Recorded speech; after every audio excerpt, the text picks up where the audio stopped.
Hello everybody, welcome back to the internet's best reactions. Today we are discussing the Styrian Grand Prix, otherwise known as the Snoozefest Grand Prix. Yes, I know, it wasn't a classic, but that doesn't mean your reactions are any worse than the racing action we saw today, so let's dive into them right now.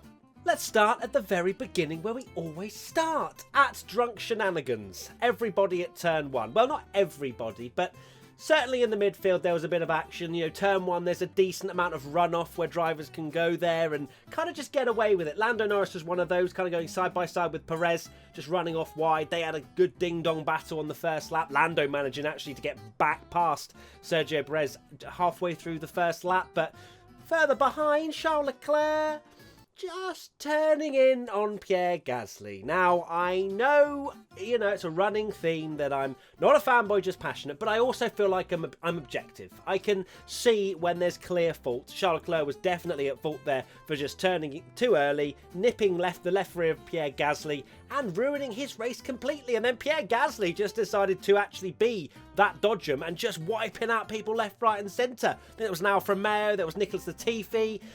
Yeah, not ideal for Pierre Gasly. Such a great weekend, or I guess it was kind of great. Obviously, FP2 wasn't great because his car was broken, and then, of course, in the race it was broken as well. But qualifying, where it mattered, amazing. But unfortunately, he wasn't able to get past the first lap. Another person we need to speak about from the start was George Russell. At mburris045, George Russell at the start. Yeah, he was absolute lightning. Of course, he qualified P11, then managed to get up to P10 after Tsunoda's penalty, and then was just sitting in P8. Everyone was just like, right, do not panic, do not say anything, don't tweet anything, don't say anything, just let George drive and finish in the points. We'll talk about the rest in a bit. So I mentioned about Lando Norris and Perez fighting at Munford 1999, the view from Checo's cockpit. Of course, Sergio managed to get up the inside at turn 3 past Lando Norris, but then Lando was like, you know what, Alex Albon, this is how you go round the outside of someone there. Of course, slightly different tyres to what happened with Albon and Hamilton. Of course, Hamilton understeered into Albon and, you know, pretty much ruined Albon's chance at a victory, but you know, it was still heavy fuel and it was a very nice move. And of course, Lando didn't really have the pace in that McLaren to keep them by. And then later on, they just kind of just let them through. In fact, there is a meme for that. But yeah, it was obviously great to see him getting his elbows out. I was kind of expecting, maybe hoping a little bit for some rain to then maybe throw Lando in the mix. Because of course, wet weather is the great leveler and it comes more down to driver skill than the car underneath them. But we just didn't get it, did we? There was literally an entire weather forecast full of rain on the run-up to the Grand Prix. And I think we saw about 3 spots on Friday practice. I am never getting my hopes up again until I see an actual puddle on the racetrack. I'll never believe it. Ever again. Can't handle it. Lando Norris's teammate Daniel Ricciardo had a great start as well at Mr. Briss 4, Danny Rick's McLaren after lap 7. Yes, so of course he had a great start, but then just had a problem with his car, was really slow, dropped all the way down to 13th, which was his starting position. But, you know, it was a decent start for Danny Rick, but it kind of just went downhill from there. And it's so weird, isn't it? My expectations for Danny Rick coming into this season was that he was probably going to beat Lando quite easily. And the absolute opposite has happened. Lando's performed incredibly well, and Danny Rick just hasn't been able to get his head around the car. There's been a couple of good performances. Spain, Paul Ricard was also pretty decent, but mixed in with that is getting lapped at Monaco and just generally not looking like the Danny Rick we all know and love. At Keller on Q92, Lando to Perez and Bottas. This was the meme that I was speaking about. He just let him go, especially Perez. I genuinely thought that he was just going to maybe put up a bit more of a fight, because you never know what's going to happen, especially with the clouds bubbling up with some rain that never, ever hits a racetrack. But yeah, he kind of got I don't know if he got caught snoozing or just decided, look, I can't fight the Red Bulls and the Mercedes on pure dry pace. Just come through. Let's secure P5, because Lando Norris loves a top 5. Right, this is quite a good one. At Michael Pace _02. Good old Fernando Alonso as Thomas the Tank Engine. I think we all expected George Russell to be the one that was heading the train, considering he's literally in a Williams sat in P8. But no, it was two-time world champion Fernando Alonso as the conductor. And I'm not saying that horribly, because I think he genuinely put that Alpine in a place it didn't really deserve to be this weekend, and he did a fantastic job. You compare it to Esteban Ocon, definitely an amazing performance. So Fernando made that car very wide indeed, and he did a very good job to hold on to some good points. At Elvis_fan_, me seeing Williams talking about plan B. Yes, this is what I alluded to at the start, of course. It didn't go to plan, did it, for George Russell? It was a very confusing radio message. It was like, right, we're going to have to go to plan B because we have a problem with reliability, go fast. Which I guess now that you look at it, is they're moving to a two-stop strategy so then they can come and fill the air in the pneumatic system thing. You can tell I'm a car engineer, race engineer, whatever. But clearly that didn't work because he retired. And I don't think many people have actually processed it because everyone just wants him to score a point. It's sad, isn't it? It really is quite sad. But he will get there. Like that's the kind of consoling thing for me, is that I know he's going to get a better seat at some point, and he'll get a lot of points. And we'll all be looking back at this torrid time, this despair, and we'll look back at it probably sadly, but we'll know that he's got wins coming, 100%. At Prostines, the Williams in the midfield pack.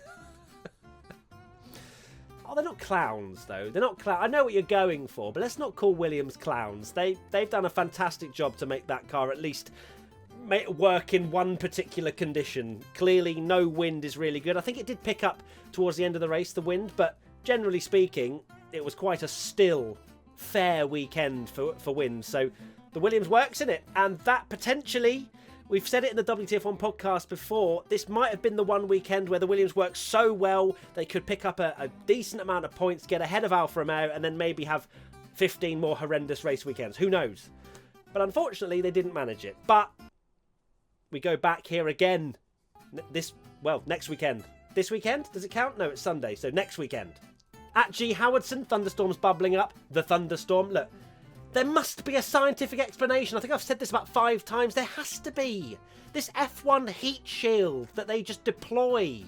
I don't understand because I didn't do very well at school in science or anything for that matter. But there must be an explanation because it was forecast for the entire weekend. Let's move on.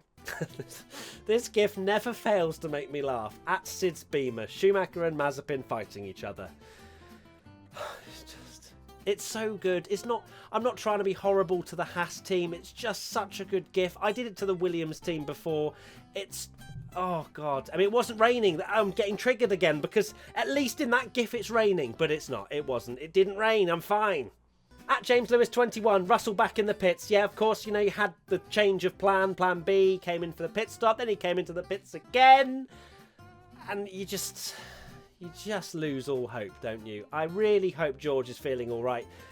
There's a potential that he could perform again next weekend, and I'm just living on that hope for now until we get them all crushed and our dreams just crumble in front of us next weekend as well. But we'll come together as an F1 family for that moment. Do you see I'm trying to anti-jinx, so saying that he's going to win or something, right? Right, okay, this is the final George Russell meme because I can't take it anymore. _Falcon whenever Russell is in the points with Williams. We're going to move on now. We're going to move on. Oh, we've got a double submission. I'm sorry for this. At Sid's Beamer again. Congratulations. It isn't all that interesting. Look, I will accept that Styria wasn't great at all.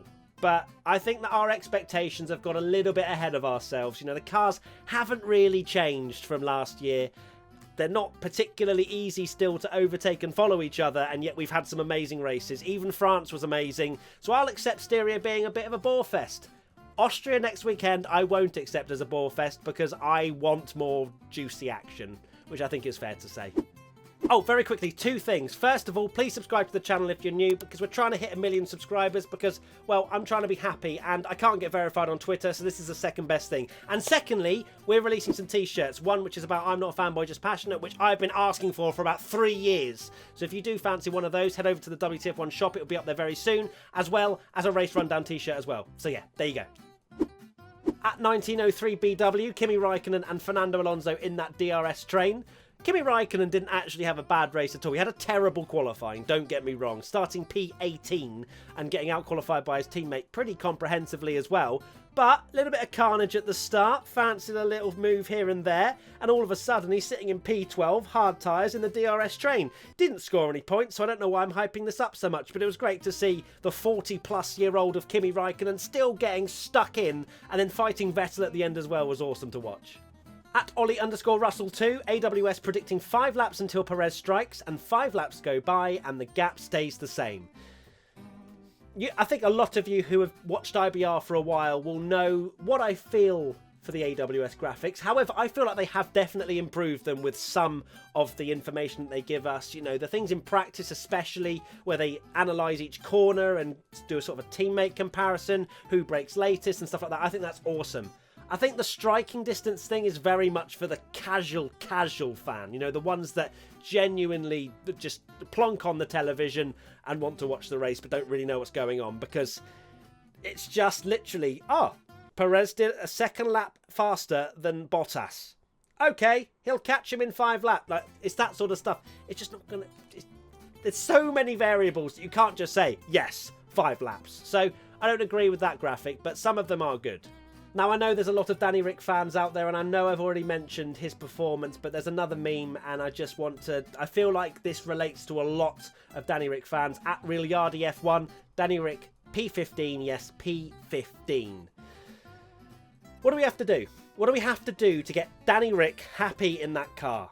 It's quite concerning, really. I genuinely just want him to be on Lando's pace and bring McLaren right to the front of the field. Is that too much to ask? Now, we've spoken a lot about the midfield being pretty awesome. Obviously, the battle at the front, I mean, I haven't really even mentioned it because Verstappen just managed the gap for pretty much the entire race. There was a couple of instances where Hamilton was catching, and then a couple, well, I say a couple, a lot of laps where Verstappen just extended the lead, especially at the end. At Marpont 25, pretty much what we've seen so far, and what we saw for the entire race was the midfield just popping off, and the front was just... They were literally in a league of their own.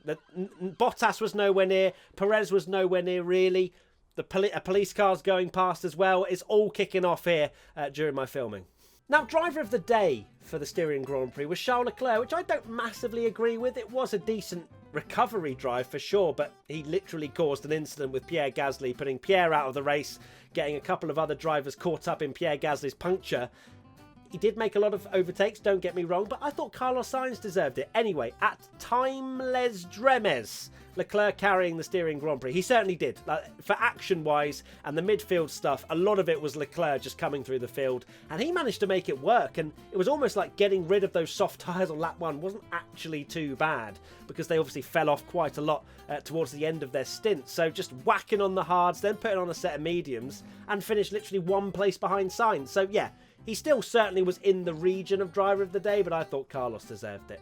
At Blaney22, when Perez pits on lap 56, a lot of you were asleep, huh? I completely get that. I was doing F1 TV commentary, so I wasn't allowed to fall asleep, and it's, I guess, a bit different when you're actually speaking about the action, but I could also tell that it was pretty rubbish. There wasn't much going on at the front, but Perez pitting put a... just a sprinkling of spice into the action. Didn't really think he was going to catch Bottas when he pit with, 15 laps to go. But then he was just popping in laps 3 seconds faster than Bottas. And all of a sudden, it was game on. At Acula_Rams, dark clouds forming to rain at the end of the race, of course. Literally with 10 laps to go, massive dark clouds. Some of the drivers come over the team radio. Is it going to rain?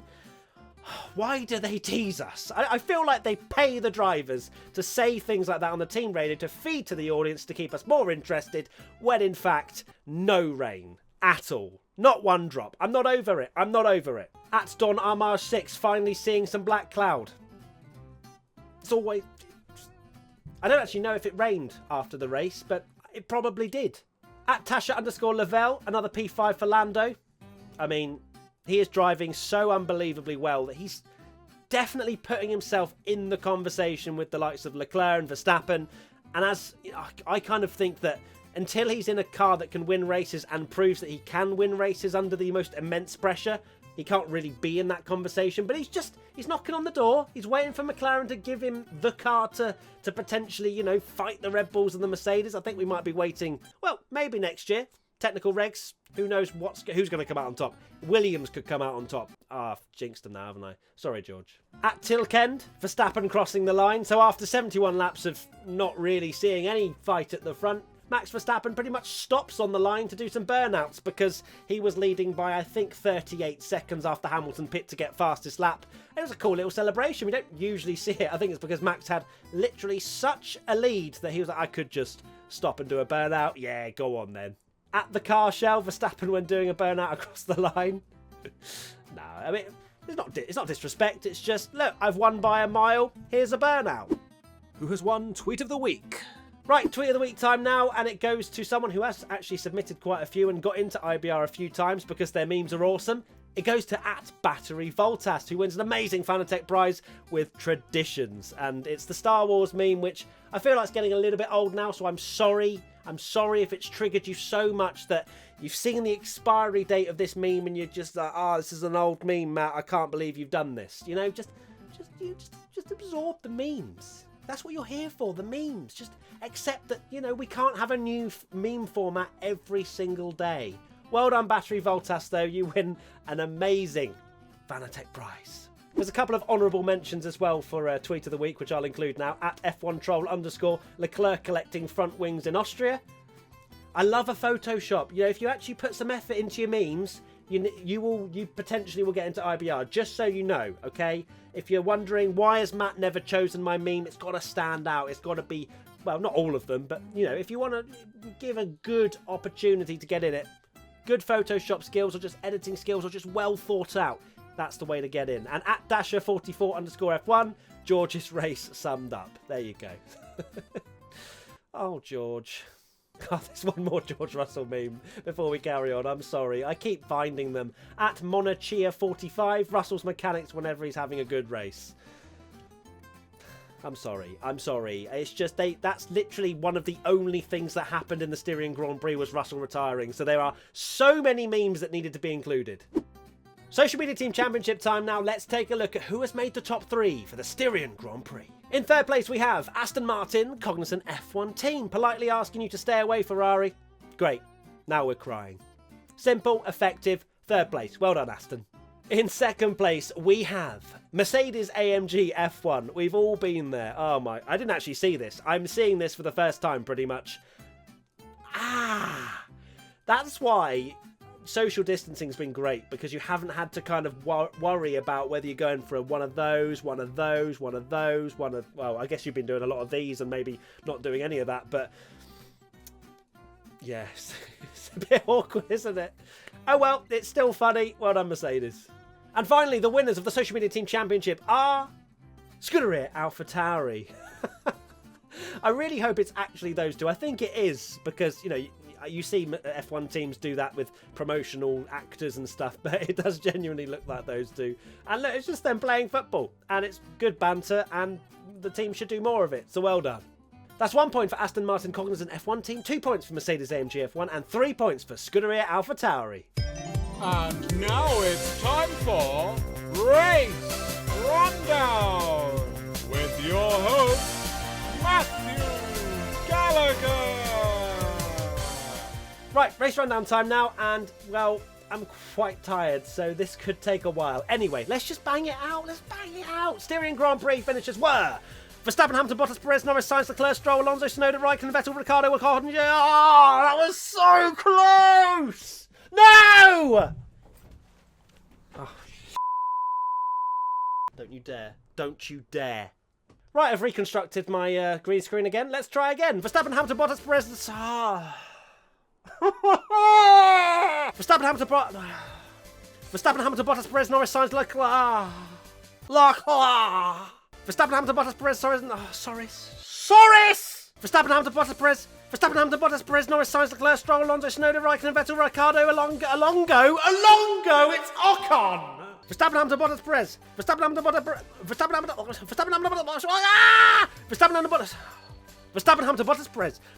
Bottas, Perez, Norris, Sainz, Leclerc, Stroll. Verstappen, Hamilton, Bottas, Perez, Norris, Sainz, Leclerc, Stroll, Alonso, Tsunoda. Verstappen, Hamilton, Bottas. Verstappen, Hamilton, Bottas. Verstappen, Hamilton, Bottas, Perez, Norris, Sainz, Leclerc, Stroll, Alonso, Tsunoda, Raikkonen, Vettel, Ricciardo, not Ocon. Verstappen, Hamilton, Bottas, Perez, Norris, Sainz, Leclerc, Stroll, Alonso, Tsunoda. Verstappen, Hamilton, Bottas, Perez, Norris, Sainz, Leclerc, Stroll, Alonso, Tsunoda, Raikkonen, Vettel, Ricciardo, Ocon, Giovinazzi, Schumacher, Latifi, Mazepin. Yes! Non-finishers. Russell Gasly. Oh, two of the good guys. Right, there you have it. That's the end of the internet's best reactions to the Styrian Grand Prix. I'm sorry if that took ages for Race Rundown, but hey-ho, well done to Battery Voltas for winning that Fanatec prize for Tweet of the Week. If you want to get involved next time, use the hashtag WTF1 on Twitter, and I will choose the very best ones to be featured next week, which is the Austrian Grand Prix, which is only 7 days' time, where we all go again, and we hope for a much better race. Until then, see you soon.